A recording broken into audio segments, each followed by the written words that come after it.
తాకట్లో ఉన్న మీ బంగారాన్ని విడిపించి ఆ రోజు ఆన్లైన్ రేటుకి కొంటాం. Sharma gold company. ఆంధ్రప్రదేశ్లో ప్రభుత్వం మారిన తర్వాత రాష్ట్ర అభివృద్ధికి సంబంధించి రాష్ట్రంలో వస్తున్నటువంటి ప్రాజెక్టులకు సంబంధించి చకచక మార్పుల్ని గమనిస్తూ వస్తున్నాం. అలానే రాజధాని నిర్మాణానికి సంబంధించి కూడా వరుసగా కూటమి ప్రభుత్వం ఏర్పాట్లు చేసుకుంటూ ముందుకు వెళ్తుంది. అమరావతిలో పనులు ఇంకా పూర్తి స్థాయిలో మొదలు కానప్పటికీ విజయవాడ, గుంటూరు లాంటి నగరాల్లో రియల్ ఎస్టేట్ మాత్రం ధూమ్ధామ్ చేస్తున్న పరిస్థితి కనిపిస్తుంది. విజయవాడ నగరంలో ఏకంగా ఎకరం 30 కోట్లు పలికేటువంటి భూములు ఉన్నాయా?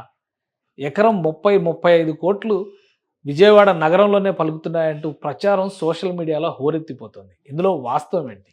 ప్రధానంగా విజయవాడ నగరంలో ఉన్నటువంటి 2 ప్రధాన రహదారులు, ఒకటి బందర్ రోడ్డు, మరొకటి ఏలూరు రోడ్డు. ఈ రెండిటి నుండే ప్రధానమైనటువంటి రాకపోకలన్నీ కూడా నగరంలోకి జరుగుతూ ఉంటాయి. అదే క్రమంలో ఈ కృష్ణా తీరంలో ఉన్నటువంటి భూములకి డిమాండ్ విపరీతంగా పెరిగిందనేటువంటి ప్రచారం జరుగుతుంది. మరీ ముఖ్యంగా విజయవాడ నగరానికి ఆవలి పక్కకు వచ్చేటువంటిది, అటు నుంచి మచిలీపట్నం రీచ్ అయ్యేటువంటి మార్గాల్లో ఈ భూముల ధరలు విశేషంగా పెరుగుతున్నాయనే ప్రచారం జరుగుతుంది. సోషల్ మీడియాలో అయితే ఏకంగా 35 కోట్ల రూపాయలకు సంబంధించి ఇటీవలే ఒక చోట, అంటే మహానాడు రోడ్డు అనేటువంటి ప్రదేశంలో ఎకరం 35 కోట్లు ధర పలికిందనేటువంటి ప్రచారం జోరుగా సాగుతుంది. ఇందులో నిజమెంత? అసలు నిజానికి మహానాడు రోడ్డు పరిసర ప్రాంతాల్లో ఎలాంటి సౌకర్యాలు ఉన్నాయి? ఎందుకు అంత ధర పలికేటువంటి అవకాశం ఉందని భావించాల్సిన పరిస్థితి వచ్చింది. ఎందుకంటే కూటమి ప్రభుత్వం వచ్చిన తర్వాత గత 3-4 నెలలు, అంటే ప్రభుత్వం మారిన వెంటనే 3-4 నెలల్లో కొంతవరకు రియల్ ఎస్టేట్లో ఊపు వచ్చింది. కానీ ఈ 3-4 నెలలు పరిశీలించి చూస్తే కనుక అమరావతి పనులు, మరోవైపు ఇతర నిర్మాణాలను కూడా రాష్ట్ర ప్రభుత్వం ముందుకు తీసుకెళ్లే ప్రయత్నం చేయడం, కొత్త కొత్త ప్రాజెక్టులు తీసుకొస్తుండడంతో రియల్ ఎస్టేట్లో ఒక జోష్తో కూడినటువంటి వాతావరణం ఏర్పడింది. అదే క్రమంలో విజయవాడ నగరానికి ఆనుకుని ఉన్నటువంటి మహానాడు రోడ్డు ప్రాంతంలో వారం రోజుల క్రితం ఎకరం 27 కోట్ల రూపాయలకి సేల్ అయినట్టుగా ప్రచారం జరిగింది. ఇప్పుడు తాజాగా 35 కోట్ల రూపాయలకి సేల్ అయినట్టుగా ప్రచారం జరుగుతుంది. అసలు ఈ మహానాడు రోడ్డు ఏంటి, దాని పరిసర ప్రాంతాలు ఏంటి, ఒకసారి పరిశీలించేటువంటి ప్రయత్నం చేద్దాం. విజయవాడ నగరంతో టచ్ ఉన్న వాళ్ళందరికీ కూడా మహానాడు రోడ్డు గురించి ఎంతో కొంత అవగాహన ఉంటుంది. ప్రధానంగా విజయవాడకి ఆటో నగర్, అంటే ఆటోమొబైల్ ఇండస్ట్రీకి గుండెకాయ లాంటి ఆటో నగర్కి అతి సమీపంలో ఉండేటువంటి రహదారే ఈ మహానాడు రోడ్డు. ఈ మహానాడు రోడ్డుకి గతంలో ఒకసారి మనం ఈ మ్యాప్లో చూస్తే కనుక చాలా క్లియర్గా అర్థమయ్యేటువంటి పాయింట్స్, ఇందులో మహానాడు రోడ్డు అని చూపిస్తున్నటువంటి ప్రదేశం పూర్తిగా జనసమ్మర్దం, అంటే పట్టణ వాతావరణంతో, పూర్తిగా నగర వాతావరణంతో ఉన్నటువంటి ప్రదేశం ఇది. ఈ ప్రదేశానికి రాకపోకల పరంగా చూసినా, అలానే ఇక్కడ జరుగుతున్నటువంటి ఇతర నిర్మాణాలు, ఇతర యాక్టివిటీస్ పరంగా చూసినా కానీ ఇది విజయవాడ నగరానికి ఒక ముఖ్యమైనటువంటి శివారు ప్రాంతంగా మనం చూడాల్సి ఉంటుంది. ఈ మధ్య కాలంలో గన్నవరం ఎయిర్పోర్ట్కి రాకపోకలు సాగించేటువంటి క్రమంలో కూడా ఇది చాలా ముఖ్యమైనటువంటి మార్గం అవుతుంది. ఇక్కడ చూస్తే ఇక్కడ మీకు క్లియర్గా కనిపిస్తుంది మహానాడు రోడ్డు అనేటువంటి పాయింట్తో పాటు విజయవాడ నగరం మొత్తాన్ని మనం ఒకసారి మ్యాప్ జూమ్ అవుట్ చేసి చూస్తే కనుక విజయవాడ నగరం మొత్తం కలిసి వచ్చేది ఈ ప్రాంతంలోనే వస్తుంది. ఈ ప్రాంతంలో పూర్తి స్థాయిలో చూస్తే ఈ పరిధిలో మొత్తాన్ని విజయవాడ నగరంగా మనం చూస్తాము. ఇప్పటికే ఇది విజయవాడ దుర్గగుడి ఆ జంక్షన్ మేజర్ కోర్ ఏరియా ఏదైతే ఉందో అది ఇలా వచ్చేటువంటి క్రమంలో రామవరపాడు దాటిన తర్వాత గన్నవరం ఎయిర్పోర్టు ఈ పరిసర ప్రాంతాల్లో వస్తుంది. అంటే ఇది మొత్తం కూడా బందర్ రోడ్డుగా చెప్పేటువంటి ప్రదేశం. అలాగే అంటే ఇటువైపు నుంచి చూస్తే ఇది ఏలూరు రోడ్డుకు కలిసేటువంటి ప్రదేశం. ఈ రెండింటికి మధ్యలో ఉండేదే ఈ మహానాడు రోడ్డు, ఆటోనగర్ ప్రాంతానికి అతి సమీపంలో ఉండేటువంటిది. ఇక్కడ 2 రకాల ఆక్షన్స్ జరిగినాయి, అంటే కొనుగోళ్లు జరిగినాయి.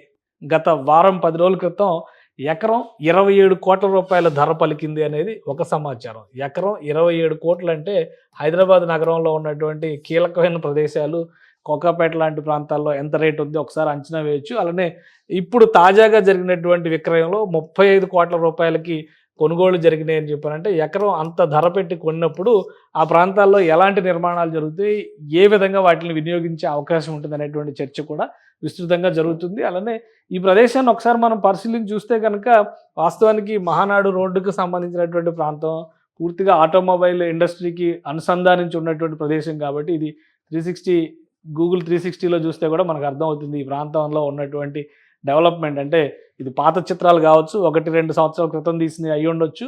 మొత్తం అంతా కూడా ఈ ఇండస్ట్రీకి సంబంధించినటువంటి వాతావరణంతో అన్నీ కూడా లారీలు కనిపిస్తున్నటువంటి ప్రదేశం. అయితే అనూహ్యంగా కొన్ని ప్రాంతాల్లో రియల్ ఎస్టేట్ రంగం ఊపందుకున్నటువంటి పరిస్థితి ఉంది. ఇక్కడ ఈ ప్రదేశంలో కొన్ని నిర్మాణాలు కూడా చాలా ఆసక్తికరమైనటువంటి నిర్మాణాలు జరుగుతూ ఉన్నాయి. ఇటీవల విజయవాడలో టాలెస్ట్ పాయింట్గా చెప్తున్నటువంటి బిల్డింగ్లు కూడా ఇక్కడ నిర్మాణం జరిగింది. ఇక ట్రాఫిక్ పరంగా చూసినా కానీ ఈ ప్రదేశాన్ని ఒకసారి మనం ఓవరాల్ లుక్ చేస్తే కనుక ఇది చాలా కీలకమైనటువంటి జంక్షన్ అయ్యేటువంటి ప్రాంతం. ఇటువైపు నుంచి చూస్తే కృష్ణానది బెంజ్ సర్కిల్ నుంచి వచ్చేటువంటి రహదారి ఇది. పూర్తిగా విజయవాడకి చాలా ముఖ్యమైనటువంటి రహదారి ఈ పక్కన. ఆ పక్క నుంచి చూస్తే కనుక మరొక రహదారి ఏలూరు రోడ్డుగా చెప్పినటువంటి ఆ రెండింటికి కూడా మధ్యలో వచ్చేటువంటి ప్రదేశమే ఈ మహానాడు రోడ్డు. అందుకనే 100 ఫీట్ రోడ్డు అంటారు, మహానాడు రోడ్డు అని చెప్పని గతంలో తెలుగుదేశం పార్టీ బహుశా 80ల్లో జరిపినటువంటి మహానాడు వేదికగా జరిగినటువంటి కార్యక్రమాలను దృష్టిలో పెట్టుకుని మహానాడు రోడ్డు అనేటువంటి పేరు వచ్చింది. ఇటీవల జగన్మోహన్ రెడ్డి గారు ప్రభుత్వం వచ్చిన దీన్ని వైఎస్ రాజశేఖర రెడ్డి రోడ్డు అని పేరు కూడా మార్చారు. మళ్ళీ ఇటీవల వచ్చినటువంటి కూటమి ప్రభుత్వం ఆ పేరు మార్పిడికి మహానాడు రోడ్డు అని చెప్పి పేరు మార్చి మళ్ళీ తీసుకున్నటువంటి పరిస్థితి ఉంది. సో ఇది వాతావరణ పరంగా ప్రదేశాల పరంగా చూసినా కానీ మహానాడు రోడ్డుకు ఉన్నటువంటి ప్రాధాన్యం పూర్తిగా ఒక జనారణ్యాన్ని తలపించేటువంటి ప్రదేశంగా ఇక్కడ కనిపిస్తుంది.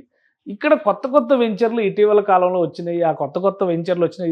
ఇది ఇప్పుడు విజయవాడలోనే టాలెస్ట్ బిల్డింగ్ అని చెప్పని చెప్తున్నారు. దాదాపు ఇంత పొడవైనటువంటి బిల్డింగ్ విజయవాడలో లేదు. కమర్షియల్ అండ్ రెసిడెన్షియల్ కాంప్లెక్స్ లాగా నిర్మించారు. అక్కడ కాస్ట్లీ విల్లాస్ కూడా వచ్చినాయి. KMV Vivaan projects, Vivaan spaces పేరుతో కేఎంవి వివాన్ అనేటువంటి ఈ ప్రాజెక్ట్ని డెవలప్ చేశారు. అలానే ఇక్కడ డైరెక్ట్గా హెలికాప్టర్స్ ల్యాండ్ అయ్యేటువంటి స్థాయిలో చేసినటువంటి వ్యవస్థ కూడా ఇందులో ఉంది. ఈ బిల్డింగ్ ఇది గ్రాఫిక్ కాదు ఇది, ఎందుకంటే ఆల్రెడీ నిర్మాణం పూర్తి అయిపోయింది. ఇలాంటి బిల్డింగ్స్ వచ్చిన తర్వాతనే మహానాడు రోడ్డులో డిమాండ్ విపరీతంగా పెరిగింది. అటువైపు ఇటు నిడమానూరు నుంచి అటు ఎనికేపాడు వైపు వరకు కూడా ఉన్నటువంటి ప్రాంతాల్లో పెద్ద ఎత్తున నిర్మాణాలు వచ్చేటువంటి అవకాశాలు కనిపిస్తున్నాయి. ఇది టోటల్గా రియలిస్టిక్గా కనిపిస్తున్నటువంటి బిల్డింగ్ ఇది ఆల్రెడీ గ్రాఫిక్ కాదు, ఇది నిర్మాణం అయిపోయి రెడీ టు ఆక్యుపై కింద ఉన్నటువంటి ప్రదేశం. ఇది కూడా మహానాడు రోడ్లోనే వస్తుంది ఈ వివాన్ కేఎంవి వివాన్ అనేటువంటి ప్రాజెక్టు.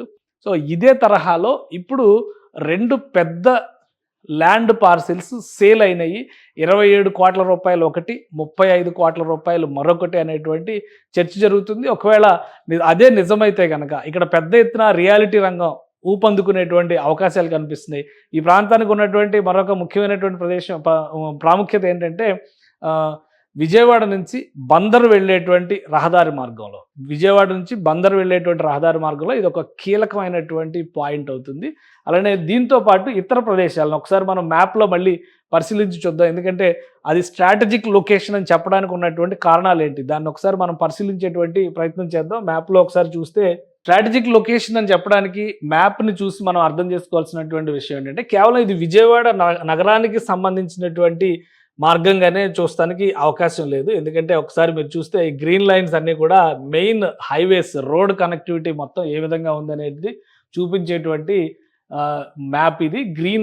గ్రీన్ మార్క్స్ అన్నీ కూడా ప్రధానమైనటువంటి రహదారులు. అంటే ఈ మహానాడు రోడ్డుకి ఉన్నటువంటి ప్రాధాన్యం రూట్ మ్యాప్ పరంగా చూసినప్పుడు మనం ఇక్కడ అర్థం చేసుకోవాల్సినటువంటి విషయాలు కొన్ని కనిపిస్తున్నాయి.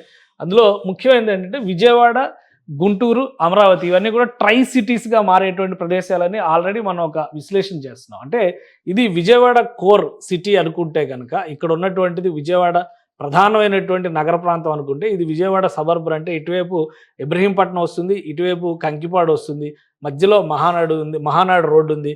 సో ఈ ప్రాంతం మొత్తం కూడా ఇటు ఉయ్యూరు అలానే మచిలీపట్నం వరకు వెళ్ళేటువంటి రహదారి. మచిలీపట్నం విజయవాడ కనెక్టివిటీని చాలా ముఖ్యమైనటువంటి ఇండస్ట్రియల్ కనెక్టివిటీగా రాష్ట్ర ప్రభుత్వం భావిస్తుంది. ఇక్కడ అగ్రో బేస్డ్ ఇండస్ట్రీస్ని డెవలప్ చేసేటువంటి ఆలోచన రాష్ట్ర ప్రభుత్వం చేస్తుంది. దానికి తగ్గట్టుగా ఇది నేషనల్ హైవే 16తో కనెక్ట్ అయి ఉండేటువంటి ప్రాంతం కాబట్టి నేషనల్ హైవే 16 అంటే కలకత్తా మద్రాసు హైవే కాబట్టి విజయవాడ నగరానికి ఉన్నటువంటి ప్రాధాన్యం పరంగా చూస్తే ఇక్కడ అమరావతి నగరం డెవలప్ అవుతుంది. ఈ గ్రీన్ కలర్గా ఉన్నది సీడ్ యాక్సిస్ రోడ్. ఇది అమరావతి రాజధాని నగరానికి సంబంధించినటువంటి ఇక్కడ నుంచి ఒక ఐకానిక్ బ్రిడ్జ్ వస్తుంది. ఆల్రెడీ ఇక్కడ ఒక బ్రిడ్జ్ నిర్మాణం జరిగింది, మరొక బ్రిడ్జ్ కూడా పైన వస్తుంది. మొత్తం 3 బ్రిడ్జిలు ప్రపోజ్ చేస్తున్నటువంటి పరిస్థితి ఈ రేడియస్లో. అలానే ఔటర్ రింగ్ రోడ్డు ప్రతిపాదన కూడా ఉంది. ఔటర్ రింగ్ రోడ్డు కనుక ఇలా చూస్తే ఈ ప్రదేశం మొత్తం కూడా కవర్ అయ్యేటువంటి అవకాశం ఉంటుంది. అలానే దిగువన కూడా 2 బ్రిడ్జిలు ప్రస్తుతం ప్రతిపాదన ఉంది. ఒకటి ఔటర్ రింగ్ రోడ్డుతో పాటు ఇన్నర్ రింగ్ రోడ్డుకు సంబంధించినటువంటి బ్రిడ్జ్ కూడా ప్రతిపాదనలో ఉంది. సో అంటే కృష్ణానదిని దాటి వెళ్ళడానికి ఉన్నటువంటి యాక్సెస్ పాయింట్ కింద మనం ఈ బ్రిడ్జిలన్నింటినీ కూడా చూడాల్సి ఉంటుంది. మొత్తంగా చూసినప్పుడు ఇటువైపు గన్నవరం ఎయిర్పోర్టు, ఈ పరిసర ప్రాంతాల్లో గన్నవరం ఎయిర్పోర్ట్ ఉంది. గన్నవరం ఎయిర్పోర్ట్ దగ్గర నుంచి మనం చూసినప్పుడు ఎటు నుంచి చూసినా కానీ ఈ యాక్సెసిబిలిటీ అనేది చాలా క్లియర్గా ఈ మహానాడు రోడ్డుకి సంబంధించినటువంటి వ్యవస్థ కావచ్చు, అలానే ఇటు అమరావతి కావచ్చు, ఈ మొత్తం కూడా ఒక కోర్ ఏరియాలోకి వచ్చేటువంటి ప్రాంతం కాబట్టి ఈ ప్రదేశానికి విపరీతమైనటువంటి డిమాండ్ పెరుగుతుంది. అయితే సోషల్ మీడియాలో వైరల్ అవుతున్నట్టుగా ఎకరం 35 కోట్లు అవునా కాదా అనే దానిపైన మాత్రం అధికారికంగా ఎలాంటి కన్ఫర్మేషన్ రాలేదు. కానీ ప్రస్తుతం ఉన్నటువంటి మార్కెట్ ట్రెండ్స్ బట్టి చూస్తే 15 కోట్ల రూపాయల వరకు అయితే ఎకరం పలుకుతున్నటువంటి పరిస్థితి కనిపిస్తుంది. 15 నుంచి 20 కోట్ల రూపాయలు వస్తే కూడా చాలా మ్యాక్సిమం బూస్ట్ వచ్చినట్టుగానే మనం భావించలేదు. ఎందుకంటే గత 5 ఏళ్లుగా మనం చూస్తే కనుక రియల్ ఎస్టేట్ రంగం అమరావతి ప్రాంతం, ముఖ్యంగా కృష్ణా గుంటూరు జిల్లాల్లో రియల్ ఎస్టేట్ ప్రాంతం పూర్తిగా చతికిలు పడినటువంటి పరిస్థితి ఉంది. అమరావతి నగరాన్ని దృష్టిలో పెట్టుకునే ఈ మంగళగిరి హైవే ప్రాంతాల్లో చాలా పెద్ద ఎత్తున రియల్ ఎస్టేట్ సంస్థలు వచ్చాయి. అలానే ఇటువైపు ఇబ్రహీంపట్నం వైపు నుంచి రియల్ ఎస్టేట్ సంస్థలు పెద్ద ఎత్తున వచ్చినాయి. ఇటువైపు కూడా కొన్ని రియల్ ఎస్టేట్ సంస్థలు కార్యకలాపాలను ప్రారంభించినాయి. కానీ అవి పరిమిత ప్రాంతాలకే లోబడి ఉన్నాయి. ఇప్పుడు రెండోసారి అమరావతి 2.0 జరుగుతున్నటువంటి క్రమంలో రాష్ట్ర ప్రభుత్వం ఇస్తున్నటువంటి ప్రోత్సాహకాన్ని దృష్టిలో పెట్టుకొని చూస్తే కనుక పెద్ద ఎత్తున రియల్ బూమ్ రాబోయే రోజుల్లో అమరావతి, విజయవాడ, గుంటూరు పరిసర ప్రాంతాల్లో ఉండే అవకాశం కనిపిస్తుంది. దానికి తగ్గట్టుగానే ప్రధానమైనటువంటి రియల్ ఎస్టేట్ సంస్థలు ముందు జాగ్రత్తగా ఆయా ప్రాంతాల్లో, ఎందుకంటే ఎప్పటి నుంచో సాగుబడిలో ఉన్నటువంటి భూములు, అలానే అడ్వాన్స్మెంట్ అభివృద్ధి విషయంలో కూడా తెలంగాణ ప్రాంతంతో పోల్చి చూసినప్పుడు చిన్న చిన్న పట్టణాలే పెద్ద ఎత్తున అభివృద్ధి చెందినటువంటి పరిస్థితి డెల్టా ప్రాంతంలో ఎక్కువగా ఉంది. సో ఇదంతా కూడా కృష్ణా డెల్టా పరిధిలోకి వచ్చేటువంటి ప్రదేశం కాబట్టి ఎక్కడైతే పెద్ద ల్యాండ్ పార్సిల్స్ దొరుకుతున్నాయో అక్కడ ఇమీడియట్గా ప్రైవేట్ సంస్థలు కొనుగోళ్లు జరపడం ద్వారా ల్యాండ్ బ్యాంక్ని పెంచుకునేటువంటి ప్రయత్నాలు అయితే విస్తృతంగా చేస్తున్నట్టుగా తెలుస్తోంది. మహానాడు రోడ్డు లాంటి ప్రదేశంలో ఇలాంటి పెద్ద సంస్థలు, కేఎంవి స్పేసెస్ లాంటి పెద్ద సంస్థలు పెద్ద వెంచర్లు ఇప్పటికే ఏర్పాటు చేయడం వల్ల బేసిక్ ఎమ్యూనిటీస్, ఇన్ఫ్రాస్ట్రక్చరు, రహదారి వ్యవస్థ అంటే డబుల్ లైన్ రోడ్ సిస్టమ్ వంటివి డెవలప్ అయి ఉంటాయి కాబట్టి ఆయా ప్రదేశాల్లో ధరలు మరింత ఎక్కువగా పలుకుతున్నట్టుగా సమాచారం అందుతుంది. సో రాష్ట్ర ప్రభుత్వం ఈ అమరావతికి సంబంధించినటువంటి కార్యకలాపాలని మరింత వేగవంతం చేస్తే రాబోయే రోజుల్లో కృష్ణా, గుంటూరు జిల్లాల మధ్యలో, ముఖ్యంగా ఈ ఉమ్మడి కృష్ణా, గుంటూరు జిల్లాల పరిధిలో పెద్ద ఎత్తున రియల్ బూమ్ పెరిగేటువంటి అవకాశం అయితే స్పష్టంగా కనిపిస్తుంది. సుమన్ టీవీలో మీ పర్సనల్ అండ్ బిజినెస్ ప్రమోషన్స్ కోసం కింది నెంబర్కి కాంటాక్ట్ చేయండి.